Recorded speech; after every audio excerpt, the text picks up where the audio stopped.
Right, we've left them till last, Rogue, and I actually think that's the perfect order, dude, because in my opinion, this is actually a really interesting team. Because what's interesting about this squad to me is, one, just like Mad Lions, except Mad Lions thus far, it's working out again, they've again re-upped.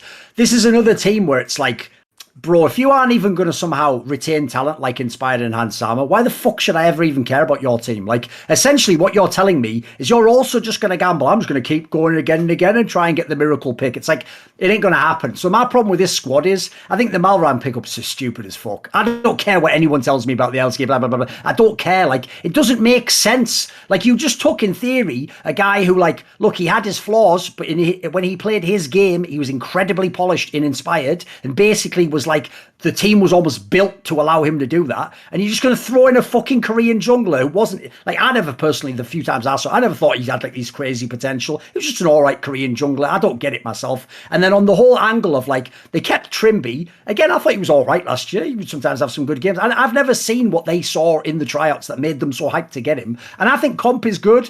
He's kind of a bit like, funny enough, like his old teammate Labrov, right? You know why he was in LEC. You know why teams got him. It's just, did he ever really like show the top potential? Did he ever really come close to being like a top 3 ADC? Not really. I mean, ultimately he never made it. So like, I don't hate these as gambles, but not if I'm the team who, remember, like Rogue couldn't fail to win like 11, 12 games each split last year. That's what the situation was. Not only in theory do we have some big teams that are going to be better than you, but I actually think this lineup is just a worse version of the old Rogue. So when I look at the squad, unless really my boy Larson was actually reading those fucking DMs and all that shit to work on his mindset, his competitor, unless he's really going to have like an MVP split, what is there to this team? I mean, to me, it looks like a team that like a good split is you come fourth. So I'm just so underwhelmed. Like the pieces, look, there's still enough good pieces. They should be fourth or fifth. Like they should win the games. But I don't see where they're going to, the contenders spark. I don't see how they're going to gel and become some sort of fighting unit that I'm going to be excited to watch at Worlds. Like I hope they don't make Worlds with this lineup.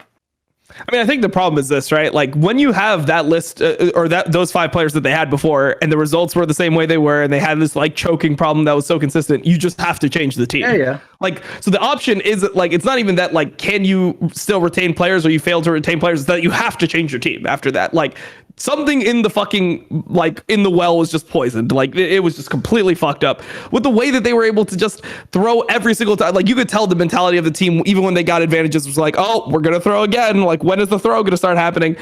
And the team was just shattered. So to me, I don't really know what you do in that situation. I feel like that's a real shitty problem when you have players that on paper, like that team should be one of the best teams. If that team stayed together and other teams changed, there's no reason why that shouldn't be considered one of the best teams. You have theoretically the best jungler in the league, the best AD carry in the league. Your mid and your top are solid enough, and your support looks like he was improving pretty steadily. Like that should be a team, but you can't have it. You can't have it because of what happened.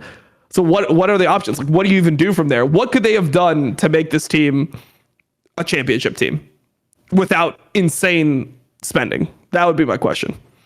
I'll answer it. I'll give you my speculation. I would have done, listen, even though I know based on the fact that there was an actual bidding war on both sides of the Atlantic for Hans Sama, there wasn't actually a world, I think, where he was staying, because as I alluded to before, Rogue the Org, if someone, listen, if I know people will never get this concept if they're a fan, because if you're a fan, you just care about what you see in the server and you just want your team to have the best players possible. But if you are running a business, if someone essentially says to you, I think your player is really good, and you go, well, I do as well. And he goes, no, I think he's so good, I'll pay like 3 times more than you think he's worth. Well, I'm an idiot if I don't sell him then. Like literally, unless it may be his caps or some truly transcendent player that can never be replaced. I'm sorry, in that scenario, like first of all, this is my issue though. I would say yes, but here's my issue. If I say yes, I've got to be coming with a banger to replace him because I just got 3 times the money. Like this is an analogy, boys. I'm not saying those are the figures, but again, this is the scenario. So in that scenario, right, that's okay to sell Hans Sama if I come in and the difference is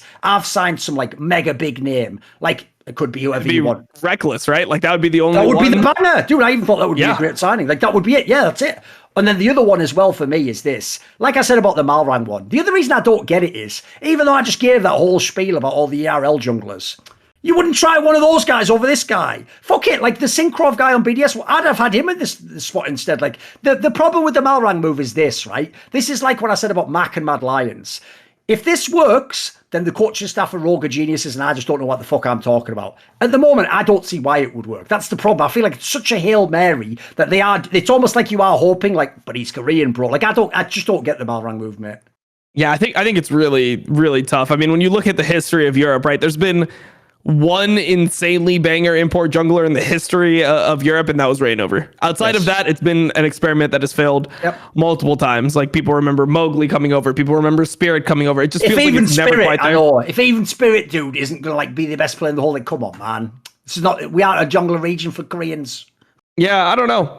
For some reason, it never works out. I mean, it could be English proficiency. It could be just like the massive culture shock that you experience. But I just feel like importing jungglers in general doesn't seem to work out east to west, like really. Like, and I don't know. It just, for some reason, it's just not working. So maybe he'll be good. I just feel like he's already playing different than what I expected. I mean, everyone hyped this guy as like, this guy is like a psychopath, man. He's an insane carry jungler. And already he just looks like he's going to try to make the right plays. He's trying to hit the right timings. He's like pretty low in farm. He's not making like insane plays or anything like that. So to me, it's just like, it's not bad. I mean, they won their games, but with how far behind he got, it could go really poorly versus some of the better teams. So I think that right now people are giving them a pass because they played pretty weak teams. They played, I mean, what, 3 out of the 5 bottom teams? Sure. Okay, well, like to me, you can't really judge them yet.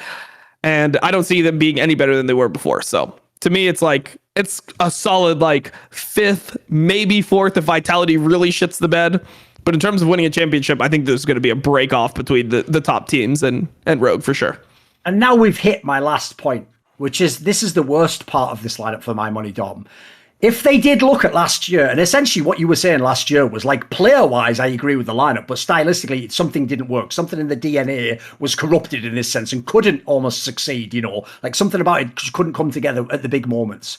Right, look stylistically at the team you have made here. Right, Odoamne has made his whole career being the best punching bag in the LEC.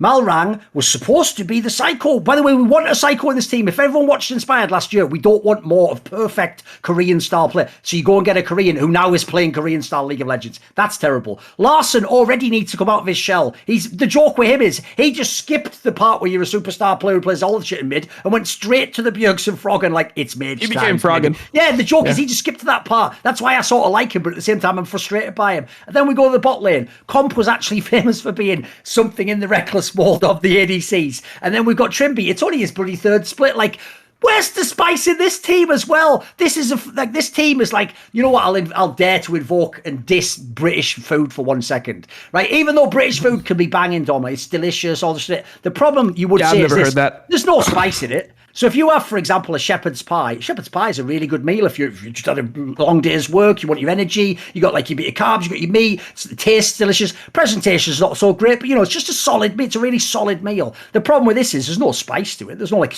heavy flavor. There's no like crazy journey when you're eating it. It's just exactly what you expect and nothing more. And that is exactly what this lineup is, just fucking the color beige.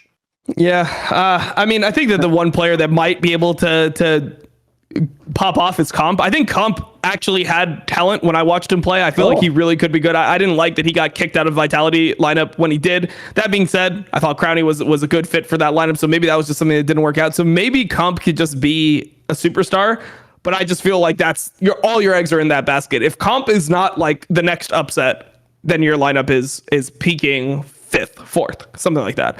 And like 5th and 4th, it really just depends on how bad other teams are. It's not necessarily like, oh, you're 4th, you're one of the best teams in the league. It'll be like a Misfits 4th from last year, where it's like, I guess Misfits was technically like 5th if you consider like where G2 ended up and stuff, but it's like that type of 4th or 5th where you got to do something about it. It's like the 100 Thieves Tommy lineup with Ryoma on it where they got 4th. It's not something that you're confident in, and you feel like it has much promise. So I feel like they could end up being a pretty frustrating team to watch as time goes on. But yeah, I just wanted to say, like, look, I've been alive for 31 years now. I'm very adventurous with the food that I've eaten.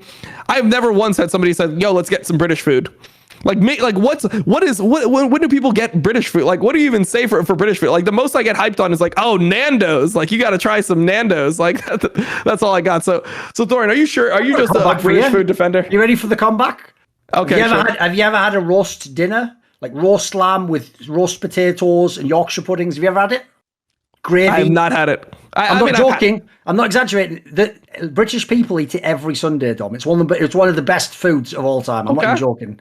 That's the one to try. There's two that you got to try if you eat British food. The problem you obviously thinking of fish and chips. That's food you have this. That's like the equivalent of burger and fries. Yeah. That's not real food. Like it's the roast dinner, which is what everyone looks forward to, and then the other one, everyone forgets this one. This is why I'll always beat everyone. You know, everyone goes, breakfast, the most important meal of the day. What, you want a croissant or a fucking bagel? Nah, you want a full English breakfast, mate. I kick the shit out of any other breakfast. It's got everything, mate. The whole point of English breakfast, by the way, is you eat that and then you go and carry like fucking massive piles of bricks up a thing because it's like 2,000 calories in that motherfucker. So listen, maybe Americans, I shouldn't have introduced you to that. That might be the end for you guys. That's like Denny's mixed with a greasy spoon, mixed with fucking, I don't know, some other shit. So that might be the end for you. I might have just ended America completely. But they're the two secrets. And I'll just say this. The last thing I want to say in this episode is all I'm going to do is on week 3 and week 6, I'm just going to DM Crown Shot and go, fucking Jezu and like Smatty just suck, dude. Like, why aren't you in the league? Just to trigger him. Just to trigger him. Just to trigger him. I mean, that's something that's gonna have to happen at some point. Like, we didn't talk about BDS in depth, but like Xmatty did not have a good showing. No. Like him and Jesu, to me, were the clear worst 2 AD carries in the league, based on what we've seen. And he's been around forever. He was in those like ERL teams for, I'm not joking, for like 3 or 4 or 5 years, like ages now. Yeah.